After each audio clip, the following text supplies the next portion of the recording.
మంచిర్యాల జిల్లా జన్నారం మండలం కవ్వాల్ గ్రామంలో యువకులు సంక్రాంతి పండుగ సందర్భంగా నిర్వహించినటువంటి టోర్నమెంటులో భాగంగా కవ్వాల్ చుట్టుపక్కల గ్రామాలు తమ తమ ఊర్ల పేర్లను ఇచ్చి పోటీలో పాల్గొన్నారు. టోర్నమెంటు చివరి దశలో కవ్వాల్ హాస్టల్ తండా ఫైనల్లో హోరాహోరీ పోటీ పడ్డారు. ఈ పోటీల్లో మొదటి ఇన్నింగ్స్లో బ్యాటింగ్ చేసిన కవ్వాల్ 10 ఓవర్లలో 86 రన్స్ చేయగా సెకండ్ ఇన్నింగ్స్ హాస్టల్ తండా 68 రన్స్కే కుప్పకూలడంతో ఫైనల్లో కవ్వాల్ విజయం సాధించింది. మెరుపు వేగంతో బౌలింగ్ చేసిన భూమన్న, సందీప్, ప్రవీణ్, శరత్, పెద్ద గోపిలను గ్రామ ప్రజలు అభినందించారు. బహుమతుల్ని సర్పంచ్ అభ్యర్థులు అయిన సక్రు నాయక్, శేషారావుల చేతుల మీదుగా తీసుకున్నారు. రన్నరప్గా హాస్టల్ తండా నిలిచింది.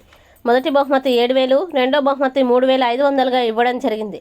ఈ ఫైనల్లో టీం సభ్యులు చిన్న గోపి, అంజీ, గాజుల హరీష్, సత్యనారాయణ, ప్రవీణ్, భూమన్న, పెద్ద గోపి, అంబటి సందీప్, ప్రవీణ్, దుర్గం, శరత్ ఫైనల్ టీంలో సభ్యులుగా ఉన్నారు.